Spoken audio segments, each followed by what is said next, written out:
मूसा अलैहिस्सलामेर मा की করলো বাবা বাচ্চাটাকে বলে ফেরাউনের হাতে তুলে দেওয়া যাবে না, নিজের ছেলেকে নিজে হত্যা করে ফেলবো, কিন্তু না, আমি ফেরাউনের হাতে দেব না। এ মুসলমান, मूसा अलैहिस्सलामेर মা मूसा নবীকে ওই চুলোর ভিতরে ভরে দিল। মা থাকতে পারে না, কলিজার টুকরা লাগতে জোগাড়, কলিজার টুকরা নয়নের পুতুলি বাবা ফেরাউনের হাতে তুলে না দিয়ে চুলোতে ফেলে দিল। ফেরাউনের দলবল সমস্ত মানুষ এসে ঘরট সমস্ত খুঁজে দেখলো নেই। ফেরাউনের কাছে খবর চলে গেল বাবা, কিন্তু মুসলমান আল্লাহ ডাক দিয়ে বলছেন, মুসলমান বলে কি হলো, এক্ষুনি তোর ছেলেকে তুই বাঁচাতে চাস? বলে চাই। তাহলে যা বলবি তা শুনবি? বলে শুনবো। বলে কি করতে হবে মাওলা? বলে এক নম্বর, মুসলমান ভালো করে শোন, একটা সুন্দর করে বাক্স বানা। একটা বাক্স বানার পরে তোর সন্তান কলিজার টুকরা মুসাকে ওই বাক্সের ভিতরে ভরে দে, ভরে দিয়ে নীল নদে ভাসিয়ে দে। কিন্তু মায়ের জান দিতে মন চাই না বাবা, কোনো মা নাই তার ছেলেকে নিজ হাতে হত্যা করতে পারে, কোনো মা থাকতে পারে না তার নিজ ছেলেকে মা নিজ হাতে তাকে শেষ করতে পারে। পারে গো? ধরে বলুন, যদিও বেড়ে দেয় জানতে হবে ওটা মা নয়, ওটা হলো ডাইনি। মুসলমান দরদি আমার ভাইরা, মুসা আলাইহিসসালামের মা কিন্তু কলিজার সন্তানকে দিতে চাই না, কিন্তু আল্লাহর অর্ডার হয়ে গেছে। সুন্দর করে আপনার বাক্স তৈরি করে দরিয়াতে ভাসিয়ে দেবে বাবা। আর কলিজার সন্তান মরিয়মকে ডাক দিয়ে বলে, বিটি আমার কলিজার সন্তান কোথায় আশ্রয় নাই দা। এ মুসলমান দরদি, মুসা আলাইহিস সালামকে যখন দরিয়ায় ভাসিয়ে দিল বাবা, আল্লাহ রাস্তায় যখন ছেড়ে দিয়েছে, এদিকে ফেরাউন তার বিবি স্বামী স্ত্রী মিলে বাবা, বড় লম্বা কাহিনী, বড় লম্বা কাহিনী বাপ, আমি সংক্ষিপ্ত আপনাদেরকে শোনাই রে বাবা। মুসা নবী আলাইহিস সালামের ঘটনা যখন বলি, সংক্ষিপ্ত বলে দিই, ফেরাউন তার বিবি আসিয়া দুইজন মিলে তারা নীল নদীর ধারে তারা বসে আছে বাবা। ইতিমধ্যে একটা বাক্স গিয়ে গিয়ে হাজির হয়ে গেল। বিবি আসিয়া বলে, স্বামী গো, একটু বাক্সটা একটু নীল নদ থেকে তুলুন দেখে। বলে না, কোথাকার কি আছে না জানি, তোলা যাবে না। বলে আপনি তুলুন, কোনো অসুবিধা হবে না। এ বাবা, যখনই বিবির কথা শুনে বাক্সটা তুলেছে রে বাবা, বাক্সর লোকারটা খুলে যখন দেখছে বাপ, আল্লাহর কুদরত, একজন ফুটফুটে সুন্দর ছেলে শুয়ে আছে।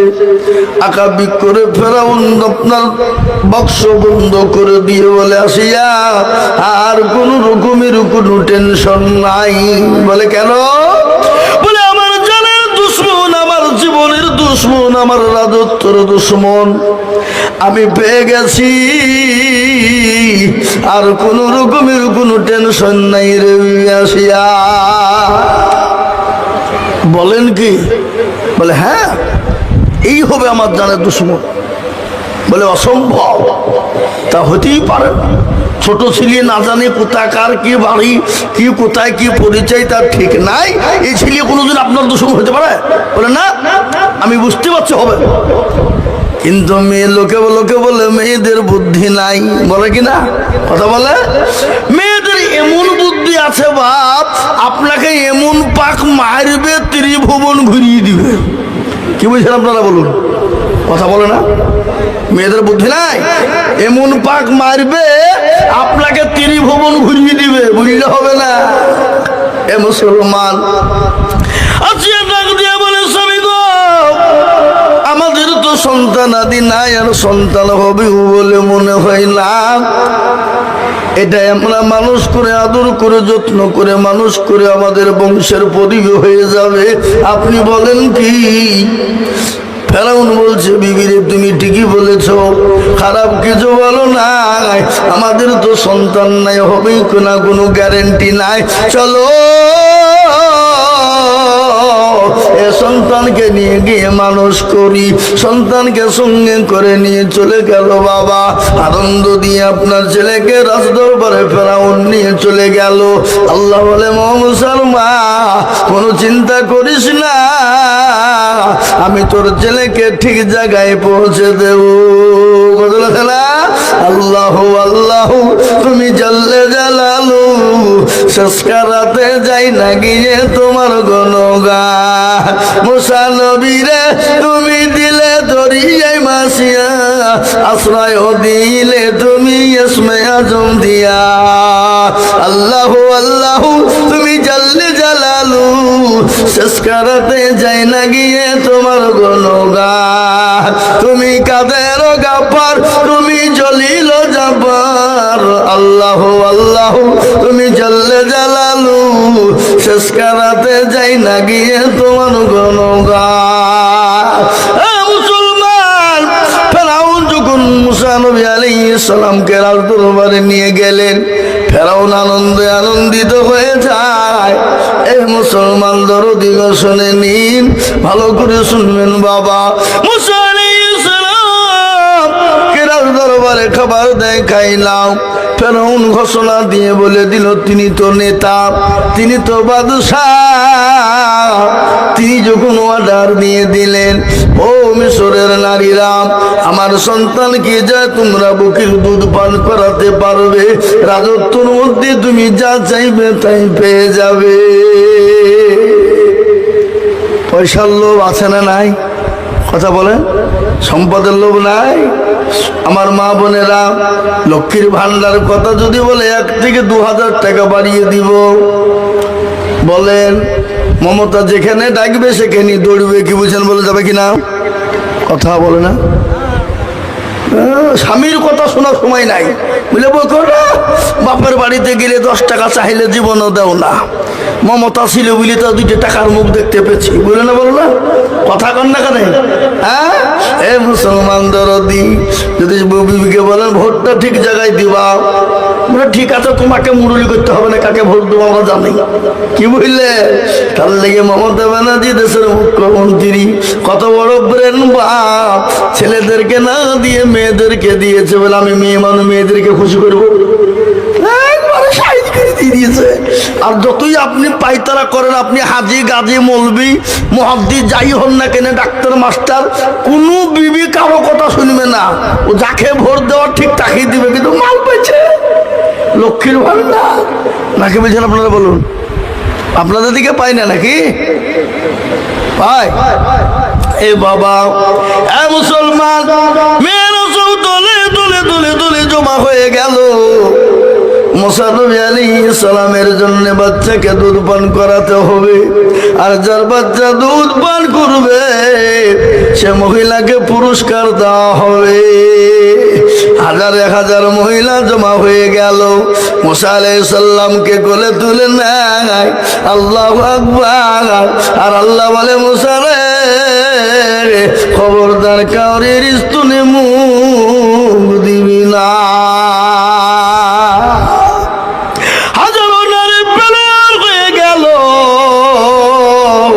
কেউ যখন মুখ দেওয়াইতে পারলো না, ফেরাউন অর্ডার দিয়ে বলল, হাগো, এতগুলো মেয়ে মহিলা থাকতে কেউ আমার ছেলেকে দুধ পান করাইতে পারলে না? কেউ না। বলে, ছেলের যদি ক্ষতি হয়, মারা যায়, কিন্তু তোমাদের একজন মহিলাকেও বাঁচিয়ে রাখবো না। লেন, হিতে বিপরীত, একই হইল রে। ভালো কাজ করতে এসে ছেলে যদি না খায় তো আমরা কি করবো? হ্যাঁ, এটা আমাদের জীবন নিয়ে টান করা হয়ে গেল, কি হবে? এই কি হবে করতে করতে পাঁচজোর দিয়ে একজন মহিলা যাচ্ছিল, যার নাম হলো মারিয়া। বলে, গো, এখানে এতগুলা মেয়ে মানুষ জমা, কি হইল? কেউ মারা গেল নাকি? বলে, বোন রে, কেউ মারা যায়নি। বলে, কি হয়েছে বল? বলে, বোন, কি হয়েছে বল? বলে এই বাড়িতে বাচ্চার একটা বাচ্চা হয়েছে, এতগুলা মহিলা জমা হয়েছে এই কারণে ওই বাচ্চাকে যে দুধ পান করাইতে পারবে রাজত্বর তাজকে যা চাইবে তাকে তাই দেওয়া হবে। কিন্তু বাচ্চা তো কোন রকম দুধ খাই না। বলে তাই নাকি? বলে হ্যাঁ। ওই কোথায় বাচ্চা, ওই রকম বাচ্চা দেখি আমি। গিয়ে দেখছে অন্য কেউ না, তার কলিজার টুকরা দরদের ভাই। সুবহানাল্লাহ বলবেন না? মুসলমান দরদি মুসা নবী আলাইহিস সালামকে দেখে তার বোন তো কিছুই বলতে পারে না। তিনি কৌশল খাটিয়ে বলল, গো মেয়েরা শোনো, কারো দুধ পান করে নাই তো বলে নাও। বলে এমন একজন নরম মহিলা, এমন একজন ভদ্র মহিলা, এমন একজন পর্দাশীলা মহিলা, এমন একজন মহিলা আছে, সে ছেলে যতই কঠিন হোক না কেন তার দুধ সে পান করবেই। বলে তাই নাকি? বলবে আমাদের জানটা ভিক্ষা দে, আমাদের জীবনটা বাঁচা। জীবন যদি শেষ হয়ে যায় কি করবো রে বোন? সম্পদ নিয়ে দাও না, সম্পদের কোনো মূল্য নাই। জীবনই থাকবে না তো সম্পদ কি হবে রে বলে আমি আনতে গেলাম, যদি আসে তো নিয়ে আসবো সাথে করে। মারিয়ম দৌড়তে দৌড়তে চলে যায়, দরজার কাছে গিয়ে মা মা করে চিৎকার করে। মা কিন্তু কান খাড়া করেই রয়েছে। সঙ্গে সঙ্গে দরজা কোনা খুলে দিয়ে বলে, বিটি রে, ও মারিয়ম, আমার কলেজার সন্তানের কোনো বিপদ হয়ে গেছে নাকি? বলে মা গো, বিপদ হয়নি কিন্তু হয়ে যেতে পারে। বলে কিরকম? বলে মা, যার ভয় আমার ভাইকে পানিতে ভাসিয়ে দিয়েছিলে, আল্লাহর কি কদর, ওই ফেরাউনের বাড়িতে আমার ভাই জমা হয়েছে। কিন্তু মা, আমি তোমাকে নিতে এসেছি মা, তোমাকে নিয়ে যাবো, তুমি দুধটা পান করাইবা। হাজারো মহিলা জমা হয়েছে, কাউরির দুধ পান করে না। কিন্তু মা গো, তোমাকে আমি নিয়ে যাব, কিন্তু তুমি ছেলে বলে তুমি ঝুলে পড়ো না। খবরদার, ছেলে পেয়েছে বলে একবার আঁকাবি করে কাঁদতে শুরু করে দিও না। মেয়েরা আছে না নাই জোরে বলুন? মেয়েরা তো নরম দিলের মানুষ, মনটা বড় নরম, মনটা তাদের বড় সরল, ঠিক না বেরি জোরে বলুন? মেয়েরা নরম সরল। বাবা, ছেলে হারানো সন্তান যদি মা পেয়ে যায়, সেই মায়ের মতো আনন্দিত আর কেউ হতে পারে না, ঠিক না বেঠি? কথা কন না কেন? মা বড় দরদের জিনিস, বড় মায়ার জিনিস। মা কি জিনিস আপনারা জানেন? পৃথিবীর জমিনে আপনাকে কেউ যদি বেশি ভালোবাসে, সেটা হলো আপনার মা, সেটা হলো আপনার মা, সেটা হলো আপনার মা, আর তারপরে সেটা হলো আপনার বাপ। বিশ্ব নবী দরবারে একজন সাহাবী এসে বলে, নবী গো, আমি খিদমত করব কার? বলে তোমার মায়ের। আবার বলে, ইয়া রাসূলুল্লাহ, আমি খিদমত করব কার? বলে তোমার মায়ের। বলে, ইয়া রাসূলুল্লাহ, আমি খিদমত করব কার? বলে তোমার মায়ের। এই একবার দুবার তিনবার হয়ে গেল, চারবারের বেলায় বলা হলো খিদমত করবে কার? বলে তোমার মায়ের। এই কথা বাবা বলুন তো, মায়ের কয় ভাগ? 3 আর বাপের 1 ভাগ। হে মুসলমান, আজকে মাকে ছেলেরা দেখতে পারে না। বিয়ে করলে বইয়ের কারণে মাকে বাড়ি থেকে বের করে দেয়, মাকে খেতে দেয় না, বাপকে খেতে দেয় না, মা বাপকে বাড়ি থেকে বের করে দেয়। হে মুসলমান, এই যুগে যাদের মা বাপ বেঁচে নাই তারা বড় হতভাগা। মা বাপের কত মূল্য, তাকে তো আপনার গাছ যেমন ছায়া দিতে না পারলেও কাজ আছে, বাপ মা যেমন ইনকাম দিতে না পারলো, মা বাপ বেঁচে থাকলে মনে শান্তি আছে, আছে না? ধরে বলো আছে না নাই? হ্যাঁ মুসলমান, খবরদার মাকে গালি দিও না, মাকে মেরো না, বাড়ি থেকে বের করে দিও না। আল্লাহর কোরআন বলেছে, ওয়াকুল্লাহুমা কাউলান কারীমা। তোমার মা বাপকে মারা তো দূরের কথা, মা বাপের সামনে জোরে চিনিয়ে কথা বলো না। হে মুসলমান গো, মা বড় দরদের জিনিস। আজকে তোমাকে আমাকে দুনিয়ার জমিনে আনতে গিয়ে মা রাত্রিতে ঘুমাইতে পারে না, মা খেতে পারে না। আমরা দেখেছি বাবা মেয়েদের পিঠে যখন বাচ্চা এসে যায় 1 মাস 2 মাস 3 মাস 4 মাস খেতে পারে না, বমি বমি ভাব। হে মুসলমান, শুয়ে থাকতে পারে না, বসে থাকতে পারে না, খেতে গিয়ে খেতে পারে না। সেই মাকে যারা গালি দেয়, সেই মাকে যারা বাড়ি থেকে বের করে দেয়, যে মাকে তারা দেখতে পারে না, তাদের মতো কত ভাগা কুলাঙ্গার সন্তান জমিনে বেঁচে না থাকাই ভালো। মুসলমান, সন্তান যখন পেটে লাথি দেয়, মা শুয়ে থাকতে পারে না, ঝাড়ু দিতে পারে না। মা যখন খেতে বসে, পেটে সন্তান এত জোরে লাথি মারে, দেওয়ালের সঙ্গে মা দাঁড়িয়ে গিয়ে আল্লাহ আমাকে বাঁচাও, আমি আর মনে হয় বাঁচবো না। এই করতে করতে 9টা মাস যখন কেটে যায়, মায়ের কাছে 9টা মাস 9 বছর নয়, 9টা মাস মানে তার মায়ের কাছে 90 বছরের কষ্ট। হ্যাঁ মুসলমান, ওই মা যখন সন্তান ভূমিষ্ঠ হতে চলে যায়, মায়ের যখন প্রসব বেদনার টাইম হয়ে যায়, মা তার স্বামীকে ডেকে বলে, স্বামী গো, আমি আপনার সঙ্গে যদি কোনো রকম বেয়াদবি করে আপনি ক্ষমা করবেন, মাফ করে দিবেন।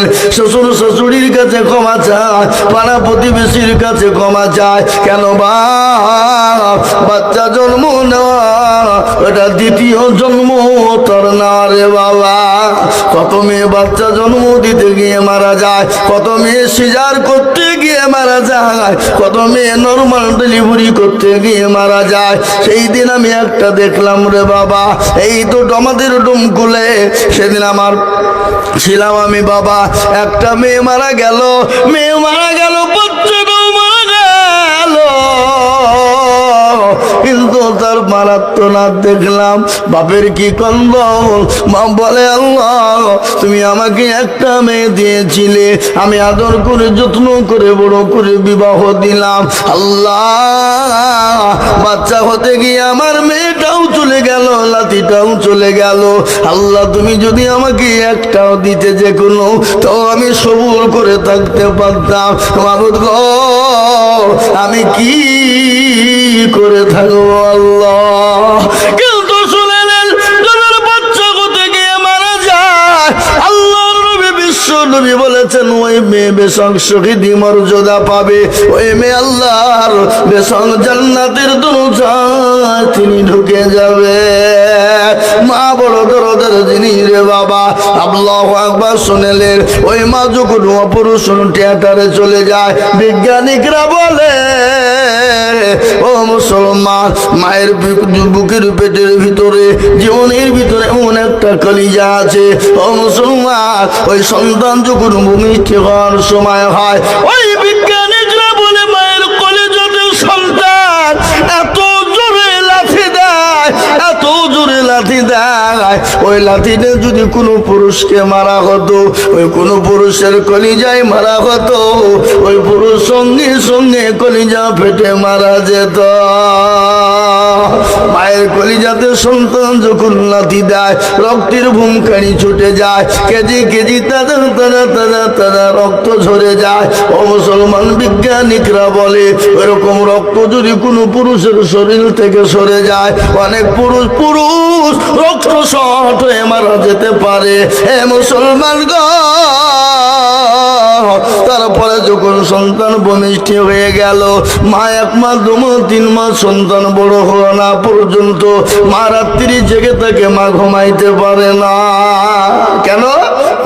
আমার বিবির আজ 2 কতদিন হলো, 1.5 মাস হলো বাচ্চা হয়েছে, 1.5 মাস। আমি তো জলসা করে রাতে বাড়ি যাই, রাত্রি 12টা 1টা 2টো 3টে পর্যন্ত আমি বাড়ি ঢুকি। বাড়িতে গিয়ে দেখছি ছেলেকে কোলে করে নিয়ে আদর করে, ছেলেকে কোলে করে নিয়ে রাত্রি 12টা 1টা 2টোর সময় আদর করে। ছেলে ঘুমায় না, মা ঘুমাই না। ছেলে কাঁদে, মা তাড়াতাড়ি কোলে তুলে নিয়ে বুকের দুধ পান করায়। আমি রাত্রি 12টা 1টা 2টোর সময় যখন বাড়ি যাই, আমি বাড়িতে গিয়ে ডাক দিয়ে বলি অমুকের মা চোখ হলো, বলে হাসতেছি, দরজা খুলছি, বলে এখনো ঘুমাও না? বলে কি করে ঘুমাবো, আমার কলিজার সন্তান তখনও ঘুমাই না। বুঝলেন না? মায়ের কষ্ট শেষ নাই। বাচ্চা হওয়া থেকে নিয়ে ও মুসলমান বাচ্চা মানুষ না হওয়া পর্যন্ত মায়ের শরীরে শান্তি নাই। ওই মাকে যারা গালি দেয়, যারা মাকে মারে, যারা মাকে বাড়ি থেকে বের করে দেয়, তাদের মতো আপনার কোলাঙ্গার সন্তান এ জমিনের ওপর থাকতে পারে না। তাই মুসলমান দরদি আমার ভাইয়েরা, আল্লাহ ওয়ালা দিন ওয়ালা ইমান ওয়ালারা, মা কত দরদের জিনিস আর তো আপনাদের শুনিয়ে দিই। আল্লাহ নবী বিশ্ব নবী বলেছেন মেয়েদেরকে মাকে মেরো না। কেন জানো? মা বড় আদরের জিনিস। মা যদি একটা বার তোমার জন্য বদদুয়া করে দেয়, তুমি তো জাহান্নামে চলে যাবে। তুমি যতই নামাজ পড়ো, রোজা করো, কলমা পড়ো, জিকির করো, তাসবিহ করো, মাকে যদি গালি দাও, মাকে যদি তুমি মারো, তোমার জন্য জাহান্নামটা ওয়াজিব হয়ে যাবে। আজকে অনেকে আছে না, মাকে গালি দেয়, মাকে মারে, মায়ের পাতে ভাত খোলে না, আবার মসজিদে যে সুবহানাল্লাহ সুবহানাল্লাহ করে। আল্লাহ বলছে একবার মরে দেয়, তোর হরিকে মেরে মানজা ভেঙে দিব। তোর বল ঠিক না? বেটে করে কোনো কথা নাই ভাই। মায়ের দুয়ায় সন্তান আল্লাহর ওলি হয়ে যায়। মায়ের দুয়ায় সন্তান আল্লাহর ওলি হয়। কিরকম আল্লাহর ওলি শুনলেন? একদিন বাইজিদ বুস্তামি রহমতুল্লাহ আলাইহির একটা ঘটনা মনে হয়ে গেল। গভীর রজনী, বাইজি শুয়ে আছে, মা শুয়ে আছে, তৃষ্ণা লেগেছে, পিপাসা লেগেছে। মা ডাক দিয়ে বলে বেটা বাইজি একটু পানি দে, একটু পানি দে রে বাবা, আমার পিপাসা লেগেছে, আমার ললিটা যেন শুকিয়ে গেছে বাবা। ছোট ছেলে বাইজি আকাবিক করে উঠে দেখছে বাড়িতে পানি নাই। পানি কোথায় পাবে, কোন জায়গা থেকে পানি আনবে? অনেক দূর পানি আনতে চলে গেলেন। পানি আনতে যাওয়ার পরে পানি নিয়ে এসে মায়ের কাছে এসে দেখছে মা ঘুমিয়ে গেছে। বাইজির গিলাসে পানি নিয়ে দাঁড়িয়ে রয়েছে। মা কিন্তু পানি, মা কিন্তু ঘুমায়। বাইজির কিন্তু মাকে ডাক দেয় না। মা ঘুমিয়ে আছে, তা ঘুমিয়ে থাক, আমল যখন চেতন পাবে পানি চাইবে। বাইজিদের মা ঘুমিয়ে রয়েছে। ফজরের আজান হয়ে গেল। আসসালাতু খায়রুম মিনান নাওম। এর মানে কি? তোমাদের নামাজের থেকে ঘুম উত্তম নাকি? ঘুমের থেকে নামাজ উত্তম। কিন্তু আমাদের সমাজ, আমাদের মুসলমানেরা বেলা 8টা 10টা পর্যন্ত ঘুমায়, ফজরের নামাজ পড়ে না। পড়ে গো কথা কয়? ফজরের নামাজ যদি কেউ না পড়ে, আল্লাহ তার চেহারায় থেকে নূরকে তুলে নিবে, তার চেহারা খারাপ হয়ে যাবে। এ মুসলমান, আজকে বেলা রাত্রি 1টা 2টো পর্যন্ত আমরা জাগি, মোবাইল চালাই, কিন্তু নামাজের আপনার আজানের টাইম হয় তখন ঘুমের আরো জোর চলে। চলে না? চলে না? চলে বলো। মুসলমান জীবনের কোনো মূল্য নাই, কখন চলে যাবা। নামাজ পড়ো রে যুবক, নামাজ কবে পড়বা, কখন নামাজ তুমি শুরু করবা? বিশ্বাসের বিশ্বাস নাই, চোখ দুটো যদি বন্ধ হয়ে যায়।